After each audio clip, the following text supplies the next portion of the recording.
Okay. Ikakalat natin itong expose ni PDEA agent Jonathan Morales about sa may gumagapang sa kanya after the first hearing on April 30, on May 1 daw. Pinuntahan siya sa bahay niya. Siguro kinakausap siya itong si sa utos daw ni James Kumar at itong Lisa Marcos. Kilala ni Bato itong si James Kumar. Si James Kumar, tingnan nyo hindi Pilipino yan. Isang Bombay. Paano nagkaroon ng ugnayan si Lisa Marcos? Alam nyo mga taong bayan, mas naniniwala kami dito kay Jonathan Morales. Mas kapani-paniwala siya sa lahat ng mga sinasabi niya. Makikita nyo naman kung ang tao ay nagsisinungaling. Itong si PDEA agent Jonathan Morales, hindi talaga siya nagsisinungaling. Diretso-diretso siya magsalita dahil nga experience niya sa trabaho niya at ang binubulgar niya dito ay ang nararanasan niya. Trabaho lang ang nasa isip niya. Hindi niya iniisip na ganyan si Bongbong Marcos, anak ng presidente noon, isang senator noong nangyayari na i-raid sana yung Rockwell doon sa Makati na bahay ni Maricel Soriano, na sila ni Maricel Soriano ang magkasamang nagsusuyop ng pulburon na di umano'y isang white powder substance na tinatawag ni Morales na isang cocaine. So, paano tayo maniniwala nitong isang kunyaring nagpaipal na mga tanong-tanong ni Jinggoy Estradang nakakainis? Na parang gusto niya ng hinuhusgahan niya na si Morales, na puro kasinungalingan, may kaso. Ang sinasabi ni Morales, ini-explain niya na lahat yung kaso niya ngayon na hinaharap niya ay galing sa PDEA, hinaharas lang siya. Ganyan ang gobyerno noon at saka ngayon. Pag gumagawa ka ng tama, ginagawa lang kasi ni Morales ang tama Ginagawa niya ang tamang trabaho niya noon kasi istriktong tao ito. Talagang pagtrabaho niya, ginagawa niya ang trabaho niya noon sa PDEA. Wala siyang sinasanto. Kaya pag may report ng agent niya, yung confidential agent niya, talagang ginagawa niya. Kaya pinag-iinitan daw siya sa loob ng mga PDEA, kasamahan niya, dahil sa ginagawa niya ng totoo ang trabaho niya. Kaya hinaharas siya kahit nawala na siya sa PDEA, sinasampahan siya ng mga kaso, na sabi pa niya lahat naman ay naabsuelto na. Tapos itong si Jinggoy Estrada ngayon, bakit naman talaga pinaulit-ulit na may kaso, walang kredibilidad? Ikaw, Jinggoy Estrada, ikaw ang walang kredibilidad. Sa totoo lang, dahil ikaw ay isang convicted sa bribery. Isa kang convicted. Buti nga nakaupo ka pa ng dyan sa Senado. Tapos pag nakatanong ka, para kang sino na malinis kang tao. Tandaan mo, may kaso ka, convicted ka. Hindi ka malinis, Jinggoy. Mas ikaw ang nakakasuka kaysa kumpara sa kaso na panghaharas kay Morales. Na sinisiraan lang si Morales dahil maraming galit sa kanya na mga PDEA. Dahil nga siguro yung nagagalit sa kanya mga sindikato, mga kasabwat sa mga hinuhuli ni Morales noon. At itong si Lasso, isa pa yan na walang kredibilidad. At saka yung head niya dyan na sinungaling si Francia. Ikaw, Francia, isa kang sinungaling. Totoo naman eh. Yung salita mo, paunga-unga ka eh. Panganganga ka eh. Isa kang sinungaling, Francia. Dapat nga ipagtanggol mo si Morales dahil magkasama pala kayo noon. Pero hindi eh. Natatakot ka na. Natatakot ka na magsalita ng katotohanan. Alam nyo, lahat kayo dyan, mas ang kapani-paniwala dito ay si lang, Jonathan Morales. Nagsasabi siya ng katotohanan. Yan ang tandaan ninyo. Hindi, makikita mo kasi sa ng tao eh. Talagang matinong tao itong si Jonathan Morales, kaya pinag-iinitan siya. Pakinggan nyo itong pasabog niya. Nagginapang pala siya after ng first hearing. Hindi na siya ipapa-attend daw sa itong hearing na ito, second hearing, Miss 7. Itong hearing na ito, Miss 7. Binulgar niya na.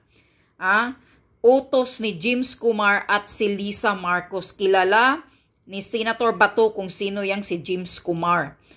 Anong ugnayan? Bakit magkakilala sila ni Lisa Marcos? Nagsisinungaling ba dito si Morales sa expose niyang ito? Nagginapang siya, pinuntahan siya sa bahay. Itong si pakinggan nyo ang sinasabi ni Morales. Kasi pinalabas na ito pinasabog na ito ni Maharlika before itong second hearing. Before itong Miss 7 na to, itong second hearing. May nagsasabi na kay Maharlika na sasabihan si Morales na mag-ingat dahil mayroong nagbabalak sa kanya. May balak si Lisa Marcos sa kanya. Either ipagurgur siya or kausapin siya, bayaran siya. Sinasabi nito. So lahat ng mga puting ahas na informer ni Maharlika ay totoo. Kaya naniniwala talaga ako kay Maharlika. At ito, tingnan mo, nilabas na ni Morales na ginapang siya na ayaw na siyang ipaatin sana dito sa second hearing na ito ng itong Miss 7. Pakinggan nyo, taong bayan. Ganito ang gobyerno natin ngayon. Kung sino yung taong magsasabi kontra sa administrasyon ngayon na walang hiya, ay gagawin nila ang lahat. Gagapangin nila, kausapin nila, ayon kay Maharlika, gurgurin, manggugurgur daw itong gobyernong Marcos at Lisa Aranitang ito. Ito ang sinasabi ni Maharlika. Isang manggugurgur. Dahil nga, tingnan nyo, marami na ilan ng governor ngayon. Ilan na ang governor ngayon na sinususpindi. Si Governor Zubahib sa Tagum, sinususpindi na naman nila. Dahil nakipagsama sa Maisog Rally. Tingnan mo, lahat po tayo tatanggalan ng freedom of speech, ng karapatan nating magsasalita laban sa gobyernong ito. Tingnan nyo ang Maisog Rally. Doon sa, rally sana nila doon sa, saan yun? Na ginigipit. Nilalagyan ng 10-wheelers. Itong sa Dumaguete sana, yung nakaraan na rally, ginigipit din sila. Binabawi yung permit na naka-issue na. Tingnan nyo ang gobyernong ito. Hindi na para sa taong bayan, kundi sumasaludo na sila sa utos ng kapangyarihan nilang demonyo. Yun ang nangyayari. Mga mayor, mga governor, LGU, humahalik na sa puwit ng kapangyarihan nilang Panginoon nilang gobyernong demonyo. Na itong si Junior Marcos at Lisa. Yan ang sabi ni Maharlika. Kaya kahit naka-issue na ng permit doon sa Dumaguete nung nakaraang araw, binawi pa pero hindi nagpapatinag ang Maisog Rally.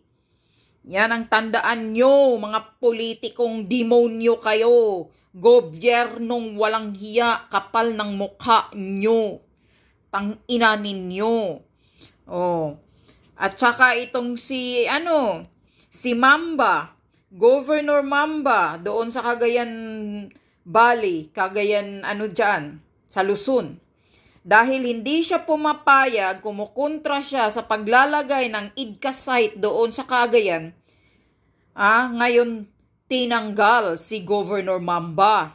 Tingnan nyo, yan ang gobyerno natin ngayon. Isang kupal na walang hiya, hindi nahihiya, niluluklok ng taong bayan. Ngayon kung umaasta, wala nang pinapansin kahit binuto ng taong bayan. Kung gusto niyang power trip, i-abuse of power, tatanggalin. Ito na naman si Mike Rama, si Mayor Mike Rama, pinag-iinitan na naman. Dahil nga pumayag siya na nagkaroon ng rally sa Cebu. Pinag-iinitan na naman. Ang naririnig ko kahapon, suspendido na naman si Mayor Mike Rama sa Cebu. Yan. So, yung mga politikong mabait na nakikisabay dito sa Maisog Rally at nagpalabas ng kanilang mga hinaing na pinag-iinitan ng gobyernong walang hiya. Kailan pa ba tayo kikilos, sir? Magkaisa na tayong lahat. Lalabas na tayong lahat sa kalsada. Bitbitin na natin yung hinayupak na walang hiyang kapangyarihang Panginoong demonyo nila. Nakakagigil na gigil na talaga ako habang araw-araw nakikinig ako sa mga isyong tanginang gobyernong ito.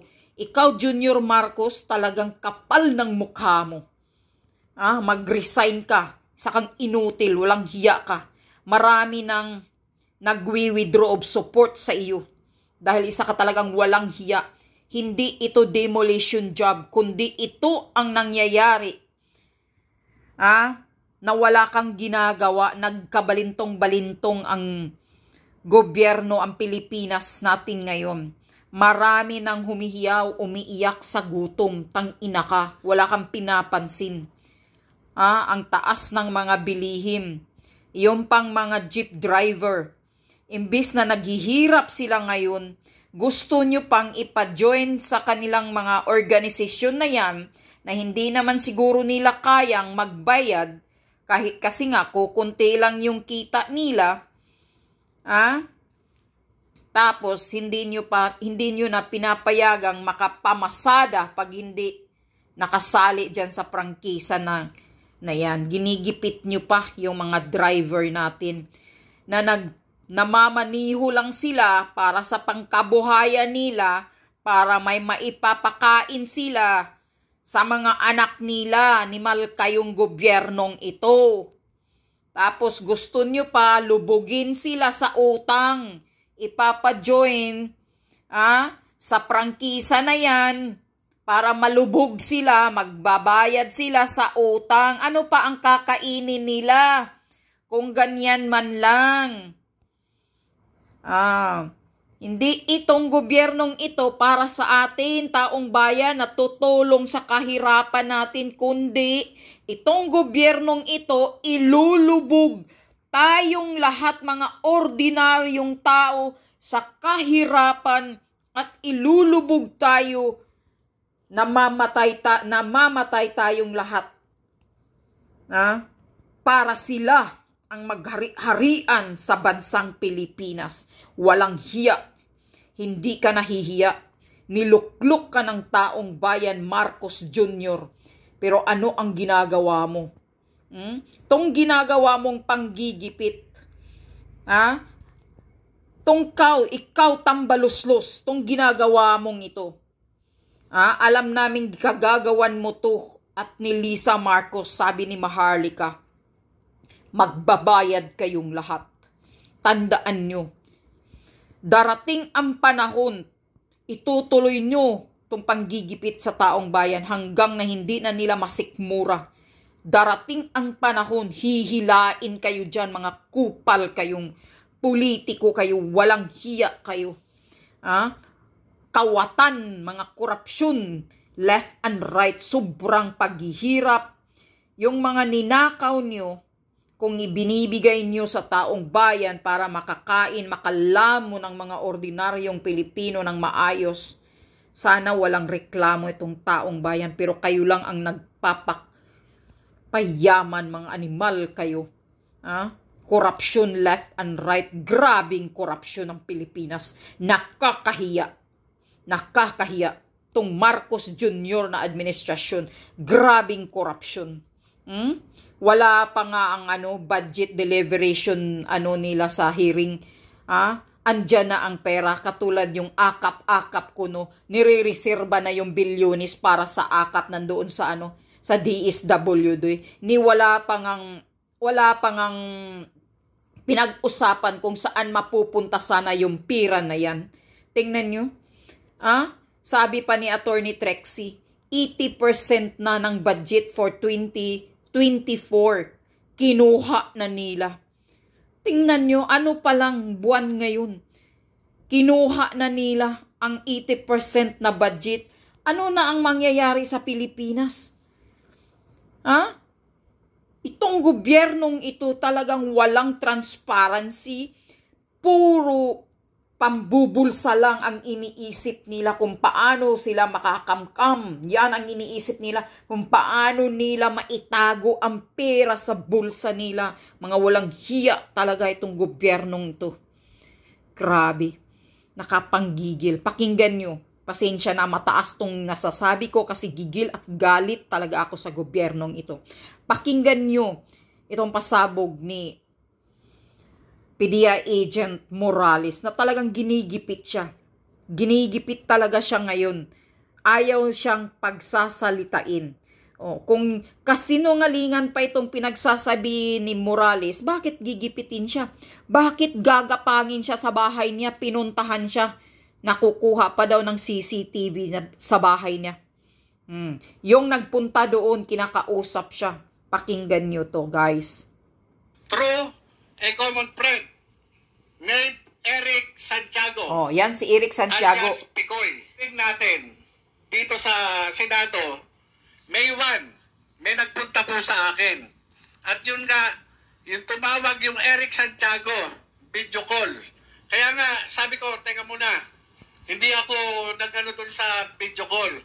Yung nga sinasabi, yung certain Kumar, James Kumar, allegedly, yung Bombay, sabi nga Bombay. Sabi ko, ano kinalaman ng Bombay? Ba't ako kakausapin ng Bombay? Hindi ko po kilala itong James Kumar na to. Kilala ko yan. Kilala ni ba to? Kilala ko. Opo. But the whole